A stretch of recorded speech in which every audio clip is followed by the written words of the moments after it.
Hi, and welcome to another episode of Emerald Isle Vacation Home Specialist. I am your host, Dennis Richkovsky. Some of you recognize me as the co-owner of Flip Flops Donuts, and some of you know me as your broker of real estate who specializes in waterfront and waterview properties along the Crystal Coast, especially on boat banks and in my town of Emerald Isle, North Carolina. On this channel, you will find essential information from the inside scoops on buying and selling houses to how to live with the ocean, rivers, and sounds that define the Crystal Coast. Today's episode is all about how we can manage all this water when it overflows its banks in the event of a major storm, such as Hurricane Florence or Ian. Whether you visit here occasionally or live here full time, finding solutions to the massive flood damage caused by major storms in North Carolina and elsewhere is a story worth telling. Before I begin, please subscribe to my video channel now or at the end of this episode. Carteret County is surrounded by water on three sides, and 62% of its total area is water. So when climate experts, scientists, and area leaders met recently in Wilmington to discuss North Carolina's flooding problem and brainstorm ways to mitigate this perennial and growing issue, I'm all ears. The second annual Water Adaptation to Ensure Regional Success Summit, also known as the Waters Summit, was organized and hosted recently by Greg Murphy, who represents Carteret County in North Carolina's state legislature, the state's third congressional district, which includes Carteret County. It attracted dozens of leaders, local leaders, regional experts, and international partners whose primary aim is to create a safer, more resilient future for North Carolina in general, and the coastal plain specifically, as we increasingly face flooding in the wake of climate change. Senator Thom Tillis of North Carolina appeared virtually from Washington, D.C., demonstrating the interest of the federal government in finding solutions to the massive flood damage caused by hurricanes and other storms in North Carolina.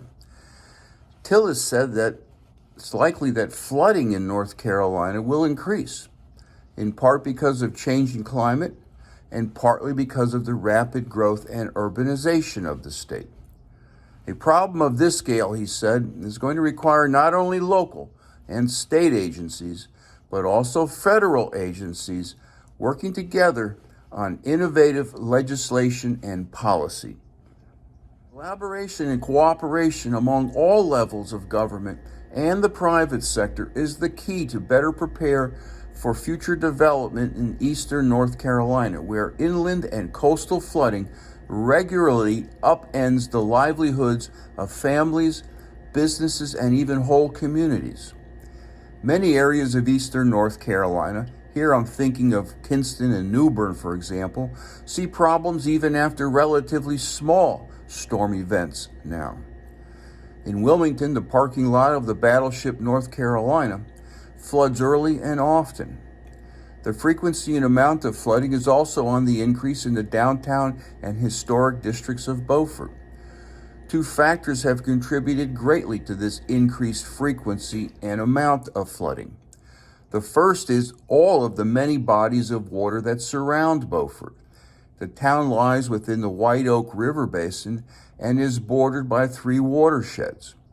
The second is the increase in impervious surfaces resulting from increased development concentrated within the Town Creek and Taylor Creek watersheds. Together, these factors have made flooding a regular event for homeowners and business owners in Beaufort. The first Waters Summit, held a year ago, focused on identifying flooding problems. This year's summit is all about developing targeted, solution-based approaches to flooding problems and creating a workable blueprint for disaster preparedness.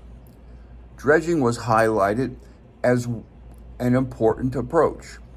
Rivers, creeks, and streams accumulate a lot of sediment, debris, and other material over the years, and floodwaters have nowhere to go but over the banks. While dredging can increase the hydraulic efficiency of river channels and potentially reduce overbank flooding upstream, dredging may actually increase flood risk to downstream communities. The main point is that there's a lot of complicated and competing components to this flooding issue. We need everybody to come together, and by everybody I mean homeowners, businesses, scientists, and elected officials. They must all get on the same page in a very meaningful way, working across disciplines to enact the changes necessary to mitigate flooding in the future. Jay Faison, chair of the American Flood Coalition, said that another key to addressing flooding is knowing how much water will come in and how much water will go out.